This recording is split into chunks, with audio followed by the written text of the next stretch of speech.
Tony, ভালো করে জুতো পালিশ কর, চালাকি করিস না। আমি একটা পার্টিতে যাব। আরে দিদি, তুমি কি বলছো? আমি বাড়ির সবারই তো জুতো পালিশ করে দিই। আজ প্রথম তুমি আমাকে জুতো পালিশ করতে বলছো, আর আমি সেই কাজকে খারাপ করতে পারি? বাড়ির সব লোক মরে গেছে নাকি? আমি কলেজ থেকে একা হাঁটতে হাঁটতে বাড়ি আসছি, আমাকে হাঁটতে যাওয়ার একটা লোক নাই। তুমি কি করছিলা? তুমি হাঁটতে যেতে পারোনি? আমি দিদি জুতো পালিশ করছিলাম। তোমার জুতো পালিশটা আগে হলো। তাড়াতাড়ি উপরে আসো, কিছু কাজ বাকি আছে, সেগুলো সারতে হবে। টনি, তুই তাড়াতাড়ি যা। তুই তো জানিস ও খুব রাগী মেয়ে। যদি ও কিছু বলে তাহলে কোনো প্রতিবাদ করবি না, চুপ করে থাকবি। তুই তো সবই জানিস মা, তোর ছোট বোন কত রাগী। একটু রেগে গেলে সব জিনিস ভেঙে তছনছ করে দেয়। তোর জুতোটা একটু পরেই পালিশ করে দেবে। হে টনি, তুই যা যা।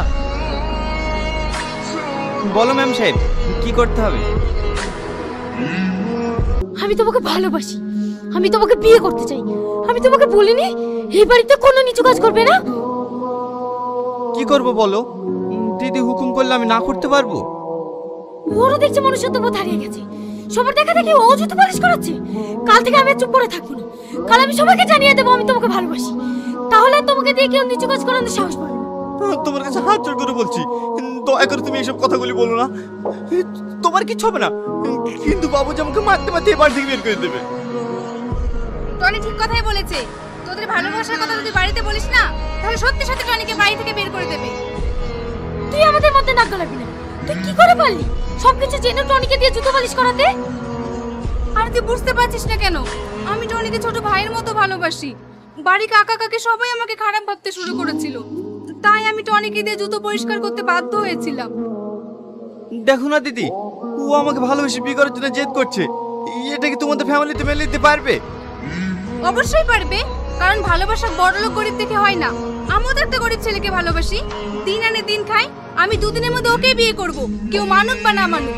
তাই বলছি, তুমিও বিশ্বাস রাখো, তোমাদের ভালোবাসাও পূর্ণতা পাবে। দেখো সালমা, তোমার আব্বা আমাকে এই বাড়িতে ছোট থেকে নিজের ছেলের মতন মানুষ করেছে, আর আমি তার সাথে এরকম বিশ্বাসঘাতকতা করি কিভাবে বলো? এতে বিশ্বাসঘাতকতার কি আছে? আমি তোমাকে ভালোবাসি, তুমি আমাকে বিয়ে করবা, সিম্পল।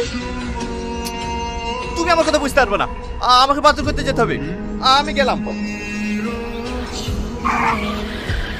কি ব্যাপার, তুমি কোথায় যাচ্ছ? তোমাকে নিতে এসেছি, তাড়াতাড়ি গাড়ি তোলো। না না, আমি গাড়ি তুলবো না। লোকে দেখলে কে কি ভাববে বলো তো? কে কি ভাবলো আর কে কি ভাবলো না ওসব আমি দেখতে যাবো। তুমি যে এত কষ্ট করে ব্যাগ নিয়ে হেঁটে যাচ্ছ, এতে আমার কষ্ট হচ্ছে না? তাড়াতাড়ি গাড়ি তোলো। কি হলো, ওঠো।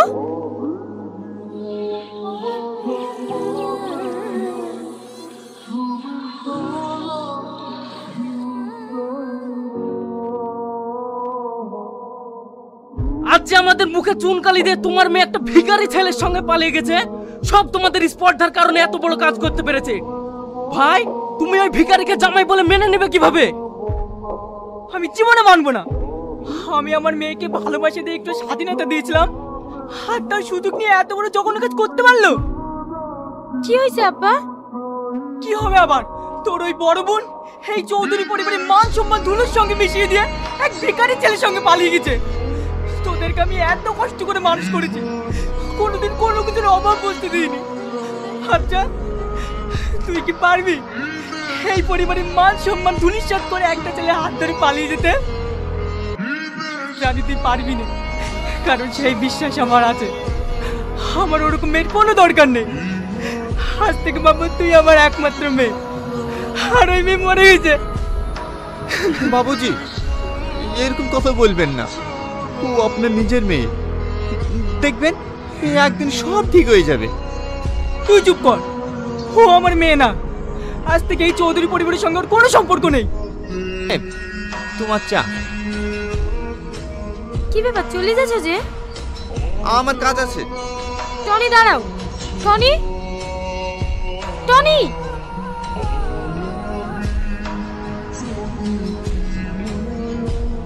তুমি বসো, আমি তোমার জন্য খাবার নিয়ে আসছি। আজকে কি রান্না করেছো? পেঁপে সিদ্ধ আর ভাত। জানো, তোমার জন্য আমার খুব কষ্ট হয়। তুমি কত বড়লোক ঘরের মেয়ে, কত ভালো ভালো খাবার খেতে, কিন্তু আমাকে বিয়ে করে তুমি ঠিক মতো খেতেও পাও না। চুপ করো, খবরদারের কথা বলবো না। খাবারে কি যায় এসে বলো, আমি তোমাকে পেয়ে খুব খুশি আছি। দিদি, টনি, আয় বস। বাড়ি